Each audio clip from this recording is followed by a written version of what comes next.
안녕하세요. 오늘은 연중 17주간이죠. 금요일입니다. 8월 둘째 날 8월 2일이고 마태복음 13장 54절에서 58절의 말씀이죠. 어제 복음에 이어서입니다. 일상생활에서 나타나는 하느님의 뜻, 하느님의 계시라고 말씀드리고 싶어요. 오늘 나자렛에서 모시를 당하시는 모습이 나오는데, 예수님은 고향에 가셔서 회당에서 사람들을 가르치셨죠. 근데 사람들이 놀란 거예요. 저 사람이 어디서 저런 지혜와 기적의 힘을 얻었을까? 저 사람은 목수의 아들이 아닌가? 그의 어머니는 마리아라고 하지 않나? 그리고 그의 형제들은 야고보, 요셉, 시몬, 유다가 아닌가? 요게 이제 연중 13주간인가요? 14주간 주일날 복음하고 똑같아요. 그들의 노인은 모두 우리와 함께 살고 있지 않는가? 그런 저 사람이 어디서 저 모든 것을 얻었는지 못마땅해 한 거예요. 그들은 못마땅해야 했다. 하자 예수님께서는 예언자는 어디에서나 존경받지만 고향과 집안에서만은 존경받지 못한다. 그리고 그들이 믿지 않았으므로 그곳에서는 기적을 많이 일으키지 않으셨다 하는 거죠. 요게 똑같이 이제 마르코복음 6장 1절에서 6절에서 나오죠. 약간 좀 대조를 좀 해보면 6장 1절에서 6절은 예언자는 어디에서나 존경받지만 고향과 이거 친척이 더 들어갔네요. 마르코는. 근데 이거는 친척은 뺐어요. 마태복음은 어디에서나 존경받지만 고향과 집안에서만은 존경받지 못한다. 근데 마르코는 좀 더 넓혔어요. 고향과 친척과 집안에서만은 존경받지 못한다 하고 말씀하죠. 예언자는 자기 고향에서 왜 멸시를 받을까요? 비교해서 그래요. 비교는 현실을 바라볼 수 없게 만들거든요. 그리스 말에서 파생된 단어, 이 예언자라고 하는 말은요, 프로펫, 영어로 프로펫이죠, 프로펫 딸에 다른 사람을 대신해서 말하는 사람이에요. 구약 성경에서 모세는 시나이 산에서 내려와서 그곳에서 주님과 함께 얘기했죠. 탈출기 24장 3절. 예언자는 하느님의 이름으로 예레미야서 2장 5절에 야훼께서 이같이 말씀하시되 하고 항상 말씀하세요. 이런 사실을 받았다는 게 사실인지 궁금해하는 건 당연해요. 사람들이 저거 진짜일까? 심리적으로 사람이 하느님의 사명을 믿기는 어렵습니다. 그래서 요즘에 심리학이 너무 발달해 있죠. 상대적으로 믿음에 대한 부분들은 심리학의 발달에 따라갈까? 퀘스천입니다. 하느님의 사명을 심리로 믿기는 어려워요. 그러니까 이 심리와 믿음은요, 같은 것 같지만 다르죠. 심리는 일종의 감정이라고 얘기할 수 있을 부분이 분명히 있어요. 그러나 주님께서 말씀하시는 이 믿음이라는 것은 마음에서 오는 거거든요.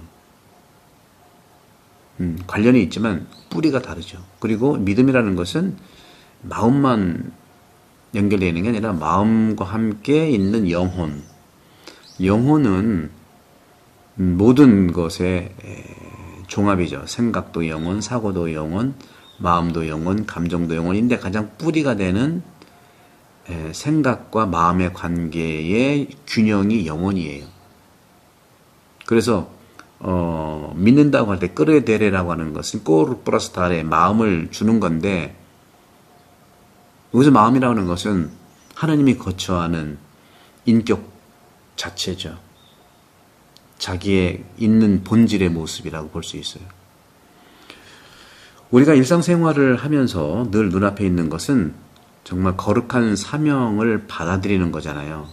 하지만 그리스도교의 본질은 하나님께서 이 삶에도 일상의 진부한 사건 속에서도 늘 함께 하시고 소위 개입하시죠. 그래서 우리가 만난 사람들의 말 속에서도 하느님의 음성을 감지할 수 있다는 믿음이 있어야 되는 거죠. 확고한 말, 어떤 것? 주님께서 이렇게 말씀하십니다. 하지만 모든 목소리에는요, 이렇게 거룩하고 신성한 섭리의 목소리가 그냥 있는 게 아니라 담겨져 있고 숨겨져 있어요. 하지만 하느님과 그 말씀을 하시는, 하느님 말씀하시는 그 사람의 말씀을 구하는 사람, 그 사람만이 그것을 들을 수 있는 거예요. 청하고 경청하는 사람만 들을 수 있어요. 흘러보내면 듣는 게 아니죠. 오늘 보면서 많은 사람들은요, 그 말씀, 하느님의 말씀을 듣지 않고 그 말씀하는 사람을 얘기하잖아요. 목수아들 아니냐 하는 거예요. 목수아들 아니냐. 우리도 어떤 면에서 그 사람 됨됨이 자체가 아니라 자기 소개를 할 때 누구의 아들 많이 얘기를 하죠. 또 직업을 얘기 많이 해요. 명함 돌릴 때 다 그런 거잖아요. 직업을 얘기하잖아요. 신중한 사람은 자신이 들은 것을 모두 믿지 않지만 그리고 자신의 눈으로 본 것만을 확인하면서 믿어요. 오늘날에는 이런 토마스 믿음이 굉장히 요청된다니까요. 보고도 안 믿는 경우가 얼마나 많아요. 그리고 잘못 보고도 그렇게 함부로 얘기하고 그냥 들은 얘기 확인도 안 하고 막 사실인 것처럼 얘기하고 가짜뉴스잖아요. 믿기 위해서 정확하게 살펴봐야 되잖아요. 믿기 위해서 정확히 들어야 되고 믿기 위해서 눈으로 확인해야 되고 이거 사실이라면 그때 팩트를 얘기하면서 이건 내 생각이라는 얘기를 해야 되죠. 아 그렇대 하는 게 아니라 이것이 돼야 됩니다. 그래야만 우리는 영적 선진국이에요. 그렇지 하지만 우리가 실제로 눈으로 보는 것은 뭘까요? 눈으로 보는 건 오늘 복음처럼 그냥 외적인 거. 목수 아들 아니야? 그런 거. 외적인 거. 사물과 인간의 표면, 외면뿐입니다. 우리는 정말 외면, 껍데기는 가라는 게 그런 거예요. 옛날에 시가 있었잖아요. 껍데기는 가라. 나자렛 주민들은요, 예수님을 눈으로 보았습니다. 그래서 하느님의 아들이 아니라 목수, 요셉의 가족에서 자란 아이만 본 거예요. 육체의 눈과 일상생활의 경험으로는 인간의 내면과 하느님 안에 있는 인간 존재의 깊이를 발견하는 것은 말할 것도 없고 자연의 신비조차 발견할 수 없는 거예요. 인간 내면을 발견하고 하느님 안에 있는 인간 존재의 깊이를 발견할 수 있어야 되잖아요. 그것이 바로 자연의 신비잖아요. 이걸 다 가로막는 게 껍데기란 말이죠. 껍데기. 이 비전은 완성돼야 됩니다. 러시아의 사로프의 성 세라핌이 계셨는데 그분은 자신의 열린 책에서 이렇게 얘기했어요. 하느님께만 알려진 다른 사람들의 마음을 읽는 것에 놀라움을 가졌다는 거죠. 하느님께만 알려진 다른 사람들의 마음을 읽는 것에 놀라움을 가졌다.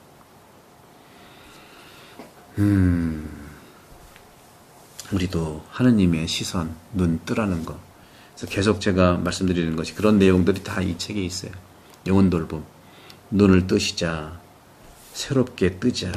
주님이 항상 웨이크업 얘기하고.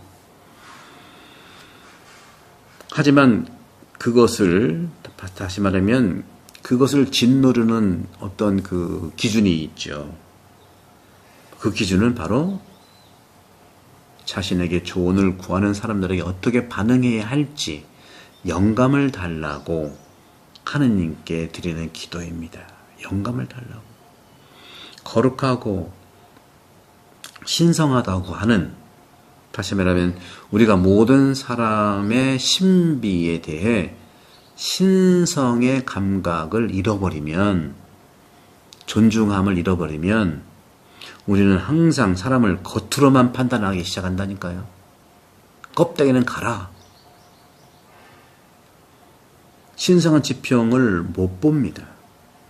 일상생활의 좁은 공간에서 그래서 억지로 껍데기만 보고 세상이 전부인 걸 알고 그렇게 살아갈 거예요. 얼마나 불행합니까?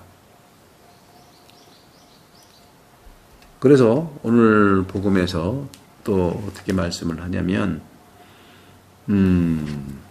오늘 복음에서 보게 되면 그래서 거기서 이제 그 예수님께서 그곳에서 몇몇 병자에게 손을 얹어주시고 병을 고쳐주시는 것 밖에는 아무런 기적도 일으킬 수 없었다. 그들이 믿지 않는 것에 대해서 놀랐다. 이거 이제 마르코 복음이네요. 마태복음, 네, 여기 보게 되면 그래요. 그래서 그들이 믿지 않았으므로 그곳에서는 기적을 많이 일으키지 않으셨다 하는 것이죠. 놀랐다는 거죠. 어떻게 보면 놀랐다는 건 분개했다는 뜻도 있어요. 예술의 도시를 처음 방문할 때, 저도 이제 시드니에 살 때 오페라 하우스 갈 때 이제 와 하고 놀랐잖아요.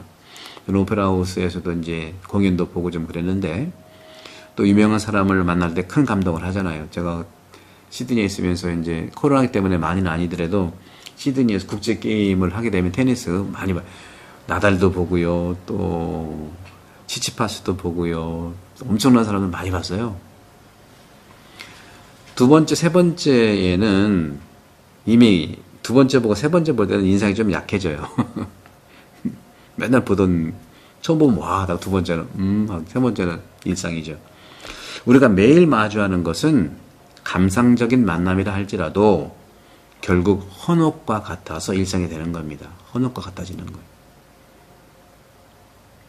신성한 사물과 신성한 사물도요, 이러한 심리적 마모를 겪게 됩니다. 그렇기 때문에 우리는 매일 성찬례에서 영성체도 특별한 감정이나 헌신 없이 이루어지는 사실 놀라서는 안 됩니다. 매번 영성체할 때 같은 마음일 수 있겠나. 새롭게 우리가 살아가려면 어떻게 할 것인가. 진심으로 고백을 해도요, 습관처럼 기계적으로 똑같은 결점을 반복하는 것 같아요. 열성은 어디 갔나요?